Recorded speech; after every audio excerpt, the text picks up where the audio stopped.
तो हम फिर से बता दें, भारतीय राज्य व्यवस्था आपका अंतिम चरण में है, यानी इंडियन पॉलिटी, और संविधान भी, अपना पूरा संविधान हो कि इंडियन पॉलिटी हो, टोटली डिपेंड करता है हमारे कितने भाग हैं, कितने अनुच्छेद हैं और कितने अनुसूची हैं, इसी पर सारा कुछ निर्भर करता है। ठीक है, तो हम लोग एक बार देख लेते हैं कि भाग कितने हैं, जिस भाग में किस भाग में क्या है, कितने अनुच्छेद उसमें आते हैं, उसका विषय क्या है, और उसमें जो अनुच्छेद आते हैं उसमें जो महत्वपूर्ण अनुच्छेद है उसका विषय क्या है, उस पर भी हम लोग बात करते हैं।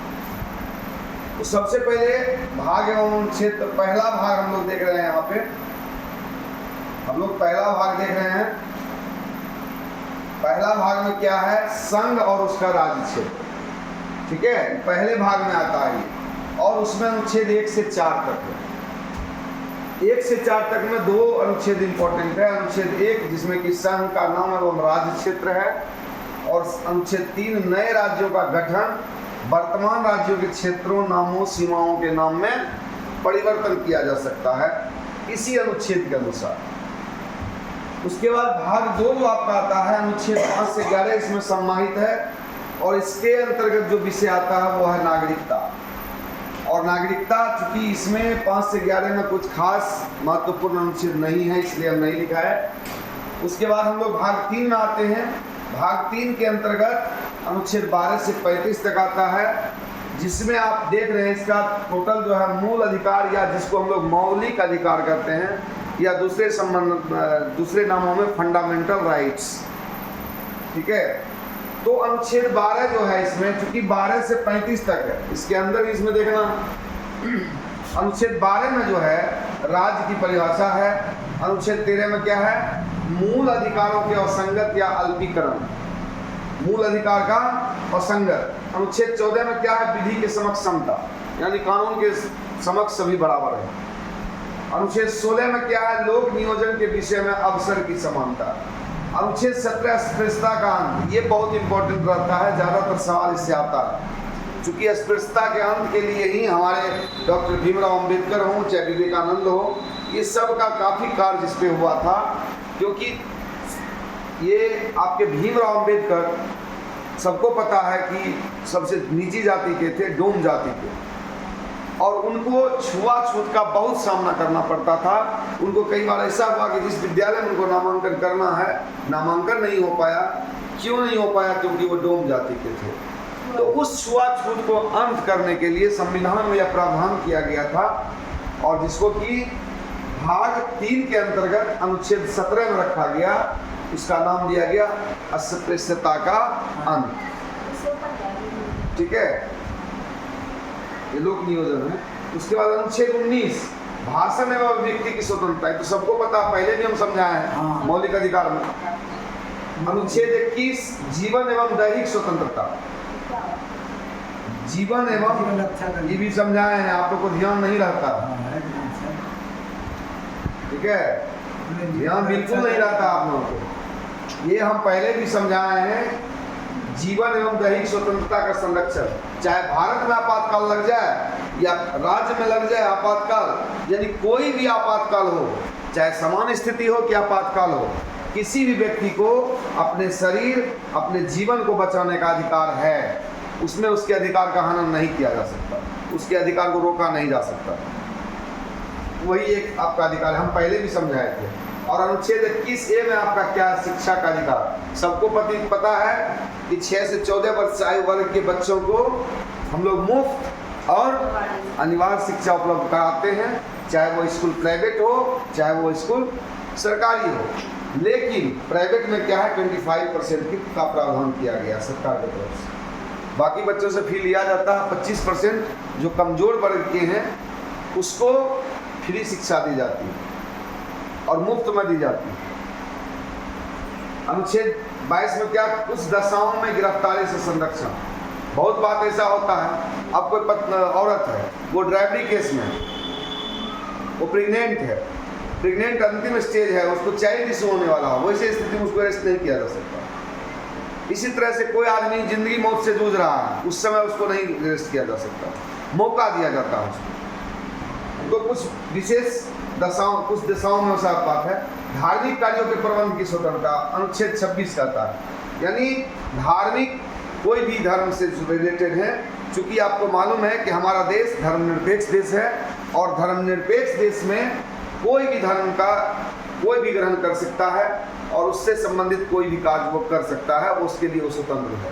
तो उसका प्रावधान आपको अनुच्छेद 26 में किया गया। अनुच्छेद 30 में शिक्षा संस्थानों की स्थापना और अल्पसंख्यक को उसके संचालन की स्वतंत्रता। शिक्षा संस्थान कोई भी खोल सकता, लेकिन अल्पसंख्यक को विशेष अधिकार दिया गया है कि आप शिक्षा संस्थान खोलिए और उसको संचालित करिए, चलाते रहिए। अनुच्छेद 32 कहता है संवैधानिक उपचारों का अधिकार। संवैधानिक उपचारों का अधिकार भी हम आपको पहले भी बताए हैं, इस पर बहुत ज़्यादा डिटेल हमको जाना नहीं है, लेकिन एक चीज़ आप ध्यान रखिएगा, यह भी पूछता है, आप उतार लीजिए फटाफट।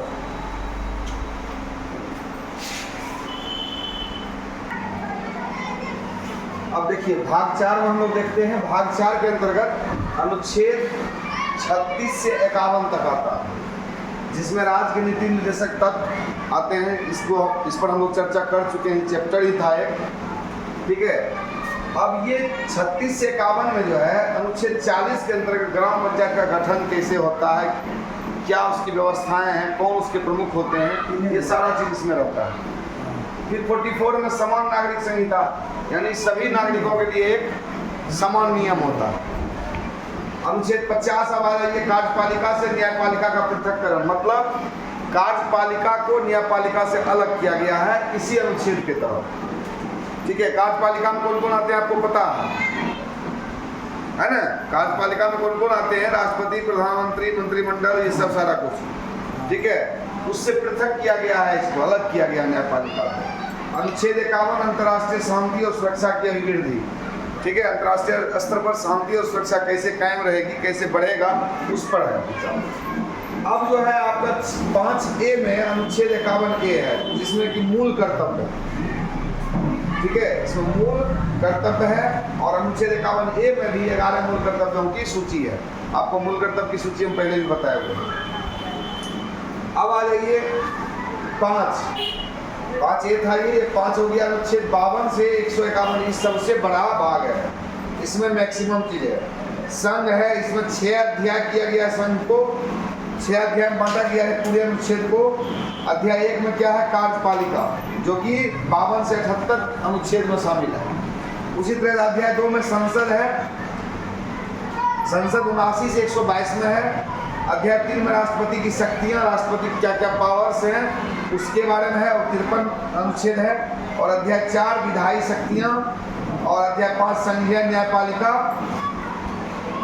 थोड़ा सा ऊपर कर लेते हैं।